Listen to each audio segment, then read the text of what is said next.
Control del sistema de refrigeración.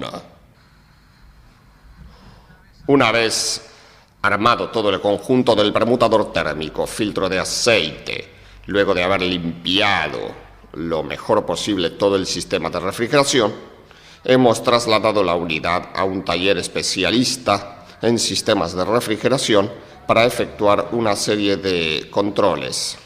El primero de ellos será el control de hermeticidad del sistema de refrigeración, para lo cual trabajaremos sobre el radiador.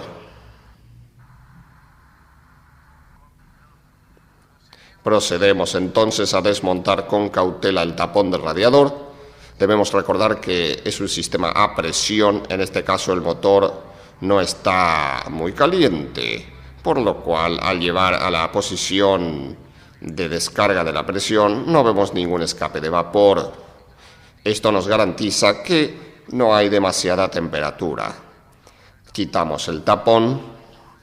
Esto puede ser un buen indicio o un mal indicio. Un buen indicio, que no está caliente como para quemarnos. Un mal indicio, que puede haber alguna fuga y por ello no genera presión el sistema de refrigeración. Procedemos a instalar un tapón especial, que a diferencia del tapón original tiene una toma para una conexión rápida en la parte superior. Lo calzamos firmemente para que la válvula trabaje y aquí vamos a instalar el puntero de un instrumento de medición que vamos a mostrar ahora. El instrumento que estamos viendo consta de una bomba de mano con un impulsor por aquí y una manguera que va a conectar con el tapón que acabamos de instalar. Aquí tenemos un manómetro que podrá registrar tanto la presión que nosotros daremos artificialmente con este instrumento como las variaciones luego de poner en marcha el motor. Ahora vemos el proceso de este control. La mayoría de los tapones tienen en algún lugar, como en este caso, inscripta la presión con la cual trabaja la válvula de descarga. Aquí se refiere a una presión de 0,9 bar. Esto puede darnos una indicación de cuál es la presión con la que funcionará normalmente el sistema de refrigeración. Utilizando ahora el acople rápido que tiene la herramienta, ajustamos donde va el tapón especial que hemos instalado hoy y comenzamos a bombear para generar presión adentro del sistema de refrigeración. Como pueden observar, a medida que bombeamos, la presión va subiendo, indicando que va aumentando la presión dentro del sistema de refrigeración. Luego controlaremos dónde hay fugas. Al dejar de bombear vemos que la aguja va bajando lentamente, indicando que hay una evidente pérdida de presión en el sistema. Ahora deberemos observar el vehículo para tratar de encontrar si la pérdida es externa o interna. Si es externa, junto con esta pérdida veremos una pérdida de agua. Dado que la pérdida de presión es tan grande, volvemos a darle para mantenerla y ahora observamos si aparece alguna fuga. Aquí observamos en la tapa del termostato una gran pérdida de agua. Vean ustedes, una gran pérdida de agua que indica algún problema de montaje o de ajuste o sellado entre el mangón, la manguera y la conexión de agua que comunica la caja del termostato con el radiador en la parte superior. Vamos a revisar esa parte que quizás no sea la única. Procedemos a desmontar la abrazadera con mucha precaución para no quemarnos con el agua que está temperatura. No hay que olvidarse que esta prueba que estamos efectuando se puede hacer tanto con el motor frío como con el motor caliente, para abarcar de ese modo diferentes posibilidades, porque hay pérdidas que se dan en caliente, otras que se dan en frío.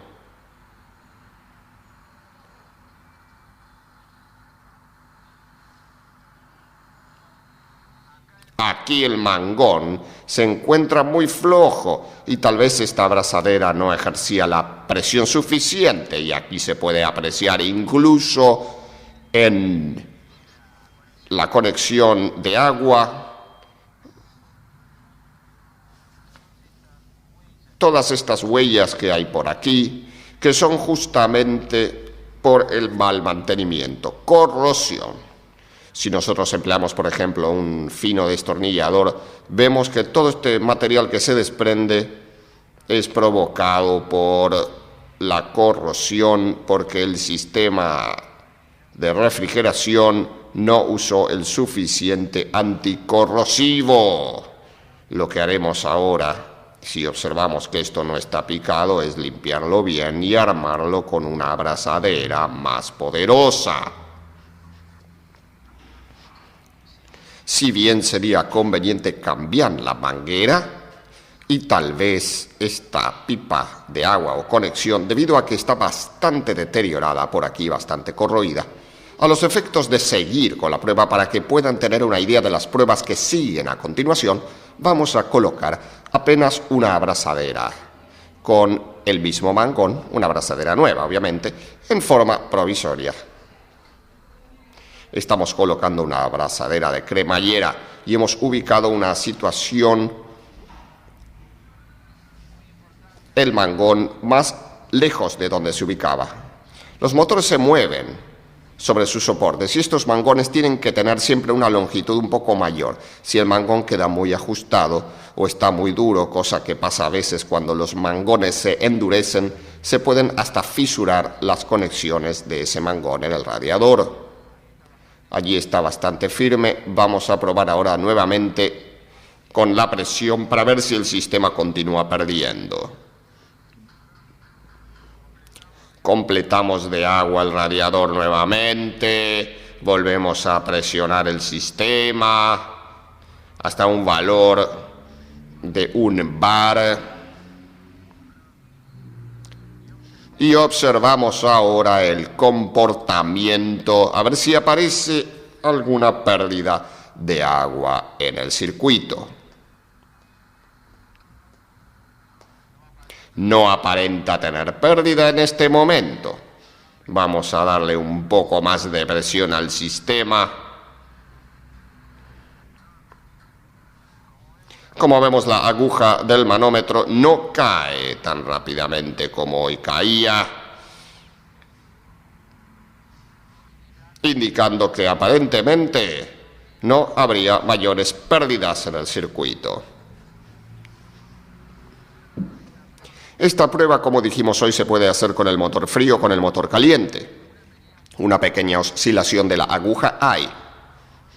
Vamos a proceder a poner en marcha el motor para comprobar a ver si hay fugas de compresión al sistema de refrigeración.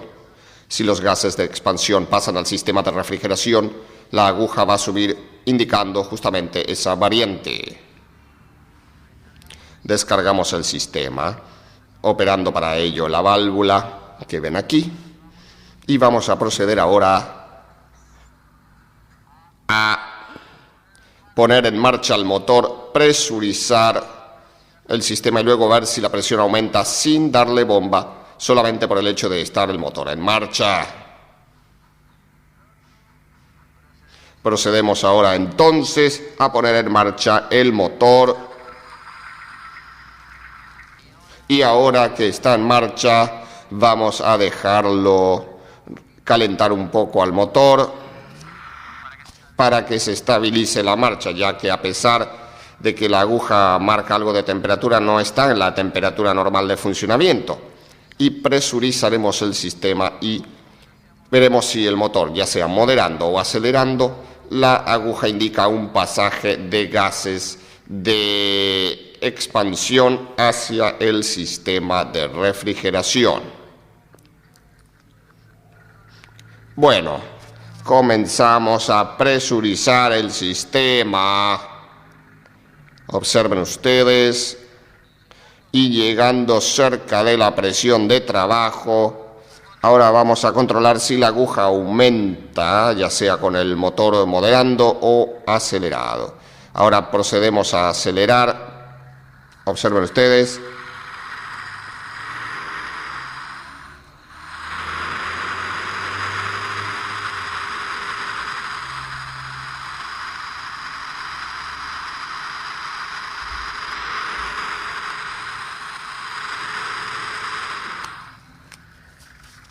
Aquí podemos apreciar que lejos de aumentar la presión, más bien disminuye. Esa disminución es provocada por el trabajo de la bomba de agua, que genera un efecto de vacío y disminuye la presión en el sistema. Cuando el motor se acelera, la presión disminuye. Cuando soltamos el acelerador, se mantiene, pero en ningún momento aumenta. Otra prueba que se puede hacer para ver si hay comunicación es probarlo con el motor bien caliente y en algunos casos cuando hay fisuras en la tapa de cilindros o el pasaje de expansión hacia las cámaras de agua es muy débil, se puede meter un cambio, soltar el embrague lentamente con el motor, el vehículo bien frenado, y soltar el embrague despacio para frenar la bajada del pistón y aumentar la presión promedio dentro del cilindro. En este caso vemos que prácticamente la presión no ha aumentado, al contrario ha disminuido, lo cual, si bien está con temperatura de funcionamiento no total, nos permitiría aventurar que no hay comunicación entre la cámara de combustión y las cámaras de agua a través de la junta de tapa de cilindros o a través de alguna posible fisura. A continuación procedemos a dejar todo original, dejar de lado el medidor, desconectarlo y medir la actuación del vehículo para ver que no haya consumo de agua, y se le hará una limpieza al sistema de refrigeración para retirar los últimos restos que pueden haber quedado de aceite. Luego de esa última limpieza se procede a poner el anticorrosivo necesario en el sistema de refrigeración que prevenga un problema de oxidación posterior. Mediante esta herramienta, este equipo para limpiar radiadores, podemos observar un sistema por medio del cual se pueden hacer limpiezas de radiadores de agua, de motor, de calefacción, de bloque de motor y circuito interno del motor, sin desarme. Lo que se desarma solo es algunas mangueras para adaptar conexiones que hacen circular una corriente de agua por dentro del sistema, mezclarlo con aire comprimido, y ese agua con el aire comprimido hacen una limpieza de todo el sistema en un tiempo más o menos breve. Aquí encontramos un manómetro que indica la presión del sistema de agua cuando se hace trabajar en el circuito. Aquí una palanca de control que comanda diferentes opciones.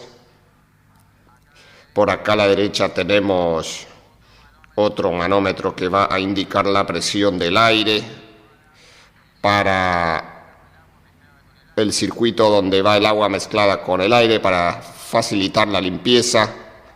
Debajo de este manómetro de aire, de presión de aire, tenemos la perilla que comanda el porcentaje de aire que ingresamos en el sistema. Aquí abajo esta palanca que es para la cantidad de aire que vamos a ingresar, el volumen de aire. Esta perilla o palanca regula la salida del líquido de limpieza, cómo sale del sistema. Aquí tenemos unas paletitas que indican el funcionamiento de la bomba y la velocidad con la que va a girar la bomba. Aquí debajo tenemos diferentes circuitos donde se refieren a diferentes tipos de conexiones que va a tener el 1, el 2, el 3 y el 4. Este pequeño cuadro aquí en el centro indica al operador de la máquina todas las opciones que ofrece, ya sea con agua caliente, con agua fría, ya sea testeando el sistema o efectuando los trabajos de limpieza. Esta palanca B es para regular la entrada de agua al sistema y esta otra palanca C es la que nos permite regular el caudal de aire que va a ingresar al circuito. En una palabra, esta herramienta, este equipo que tiene varias bombas en su interior, es la que nos permite efectuar limpiezas en todos los sistemas pertinentes a la refrigeración del vehículo en forma rápida y segura, para proceder luego a colocar el anticorrosivo suficiente que garantice que el sistema de refrigeración se mantendrá en buenas condiciones. Fallas por temperatura en el sistema de refrigeración. Continuando con el tema de fallas en motores diésel. Aquí tenemos el pistón de un motor que tuvo un recalentamiento. Varios de los pistones del motor han quedado como este. Allí podemos ver que hubo una zona fuerte de fricción entre la falda del pistón, la zona donde va el perno y el otro lado de la falda del pistón contra la pared del cilindro. Esto provocó que el motor se detuviera por agarrotamiento de esta pieza o de varias de estas piezas. Cuando hay una falla de este tipo, las causas pueden ser muchas. Vamos a analizar algunos elementos que son particulares de los motores diésel. Cuando se habla de problemas de recalentamiento de motor, hay causas a veces más que evidentes. Por ejemplo, la rotura de una manguera, un radiador de agua de motor tapado, ya sea en forma interior o exterior, un termostato trabado. Pero cuando la falla no es evidente, debemos buscar sus causas e ir eliminando posibilidades.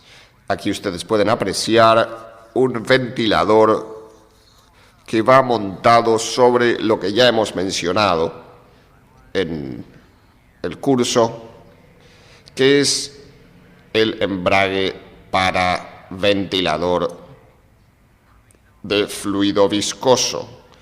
Es un embrague automático que funciona por temperatura y es lo que vamos a detallar a continuación.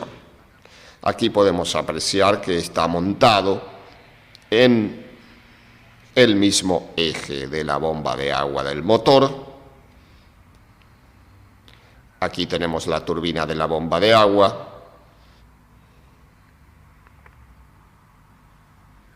Lo que no está presente aquí es la polea, que la hemos quitado en un desarme anterior.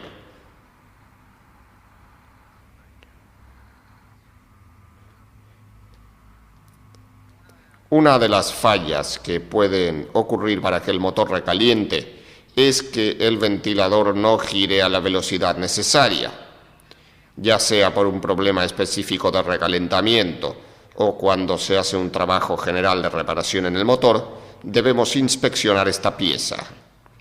Esta pieza tiene dos elementos bien diferenciados: el eje, que recibe movimiento desde la polea, que a través de una correa es impulsada desde el cigüeñal del motor, y esta platina, donde va conectada la paleta del ventilador. El control que debemos efectuar primero que nada es ver si esto se mueve, pero con cierto freno, con cierta dificultad. Eso indica que el sistema aparentemente estaría trabajando. Aquí luego tenemos que observar que no haya fugas del líquido. Para esto se usa aceite de silicio generalmente, y el aceite de silicio, si fuga, le quita funcionalidad a este mecanismo. Aquí tenemos que asegurarnos que el espiral bimetálico se encuentre bien calzado, que no esté roto o deformado. Para efectuar una breve explicación de funcionamiento de este sistema de ventilador de fluido viscoso, que es muy común en vehículos diésel, incluso en camiones, entonces vamos a mostrar uno similar a este, desarmado en forma parcial.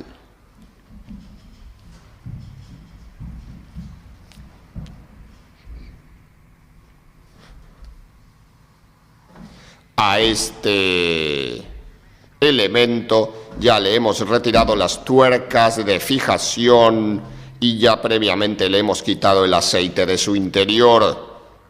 Bueno, retiramos la cámara superior. En este rebaje que tenemos por aquí va instalada esta junta, que es una junta de goma de caucho especial. Caucho sintético, es un O-ring para sellar esta cámara con el cuerpo donde va montado. Aquí podemos apreciar dos orificios, vean los dos orificios, que comunican la cámara delantera, que también es un depósito de aceite, con esta cámara de aquí. Esto que se ve aquí es una válvula cuyo eje está comandado directamente por este espiral bimetálico. Este espiral bimetálico, que va muy cercano al panel del radiador, recibe el aire caliente que llega a este punto. Como es un bimetal, se comporta como tal y cuando recibe la temperatura apoyado en este punto de aquí, va a rotar el eje al tratar de desenrollarse el espiral y al girar el eje va a mover esta caja de válvula, permitiendo un mayor o menor pasaje de aceite desde esta cámara al interior. Está girando a su vez y eso genera una fuerza centrífuga donde el aceite se va a mantener tanto adentro como afuera en la parte exterior. Mediante un calentador de aire eléctrico vamos a intentar calentar al bimetal para comprobar el funcionamiento de la válvula. Para ello lo colocamos en la máxima velocidad, observen ustedes, y empezamos a calentarlo simulando que sea el aire que pasa a través del radiador y veremos qué sucede con las válvulas. A medida que vamos calentando el bimetal, empieza a mover aquí y vamos a observar en estos orificios cómo lentamente empieza a obstruir los pasajes centrales. Observen ustedes, hasta que quedan totalmente obstruidos, quedando este pasaje que está en la periferia de la circunferencia como única comunicación.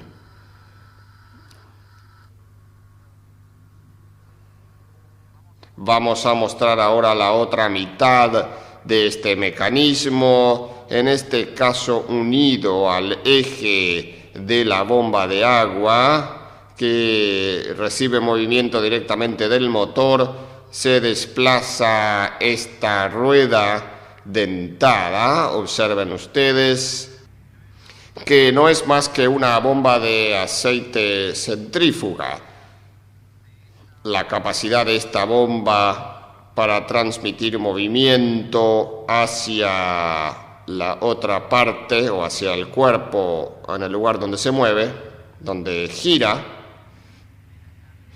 va a depender de la cantidad de aceite que tenga para impulsar. Cuando el motor está frío, de acuerdo a la posición de la válvula que vimos, es poco el aceite que va a impulsar la bomba y por lo tanto será mínima la capacidad de arrastre del eje que recibe movimiento del motor al ventilador.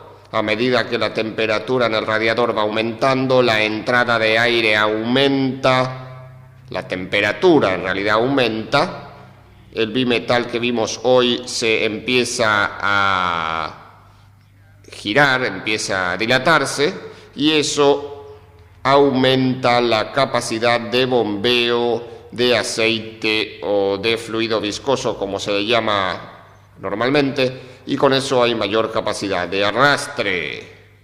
En alta temperatura del motor, la transmisión es casi total de esta turbina hacia el cuerpo dentro del cual gira. Bueno, aquí las fallas más comunes en este sistema consisten en la pérdida de líquido o en el problema que puede suceder con el eje. A veces se traba el eje y no gira porque está sucio o porque está engripado, y puede que ahí no acople aún con el motor en temperatura. Una prueba que podemos hacer es soplando aire caliente hacia esta unidad con el motor apagado, asegurarnos que la paleta del ventilador queda dura en ese momento, como solidaria con la polea que recibe movimiento del cigüeñal. Hay otros sistemas como estos que en vez de tener un espiral bimetálico tienen una chapa bimetálica, y en vez de girar el eje lo que hace es empujarlo hacia el fondo, y al empujarlo hacia el fondo es que hacen la variación del pasaje del fluido viscoso hacia la cámara donde opera la turbina de la bomba centrífuga. En todos los casos, ese desplazamiento tiene que ser suave para asegurar un buen funcionamiento de este conjunto. Bueno, aquí entonces tenemos las aletas de refrigeración que contienen tanto la tapa como el cuerpo de este mecanismo. Ellas tienen que estar siempre limpias para asegurar una correcta transmisión de calor a la corriente de aire y evitar con ello que la suciedad que se pueda disponer sobre las aletas interrumpa la refrigeración y provoque el recalentamiento del fluido viscoso, por lo cual variará considerablemente la capacidad de transmisión de movimiento de la turbina a la polea donde va montado el ventilador.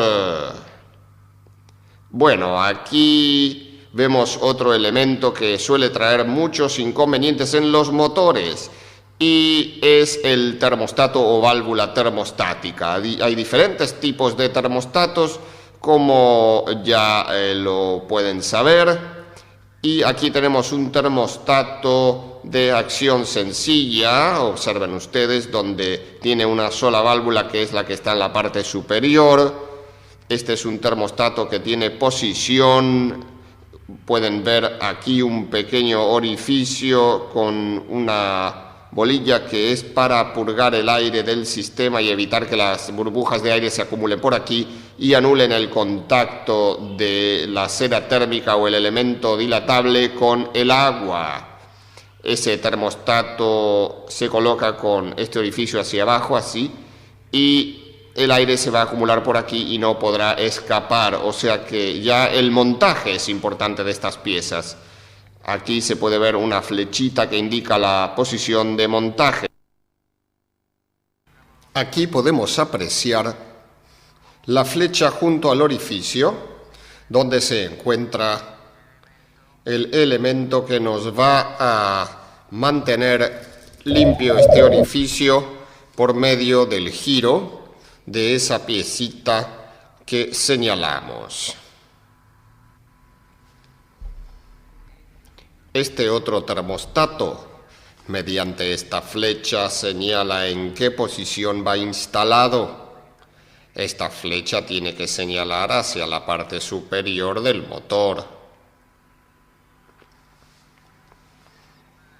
Una de las características de este termostato es que es un termostato doble. Tiene dos válvulas, una en la parte superior para controlar el pasaje de agua hacia el radiador y otra válvula en la parte inferior que lo que hace es controlar la recirculación de agua dentro del motor.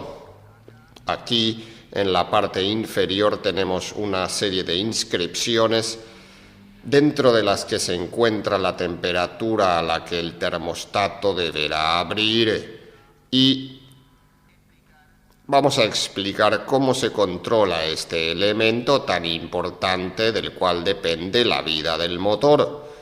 Todo comenzó, recuerden, con aquel pistón que se había gripado por exceso de temperatura y vamos a revisar los elementos. Entre ellos el termostato. En todo termostato viene inscrita la temperatura de apertura. Con agua caliente colocada en un recipiente transparente donde se pueda ver en qué momento abre el termostato, más un termómetro que refleje fielmente la temperatura del agua, introducimos el termostato dentro del agua y debemos controlar cómo abre. Los manuales de taller son mucho más explícitos que la lectura que viene en el termostato y indica a qué temperatura tiene que comenzar a abrir el termostato y a qué temperatura el termostato tiene que estar completamente abierto. Y los manuales más completos nos indican también en cuánto tiempo debe el termostato pasar de una posición de totalmente cerrado a totalmente abierto una vez llegada a la temperatura de apertura.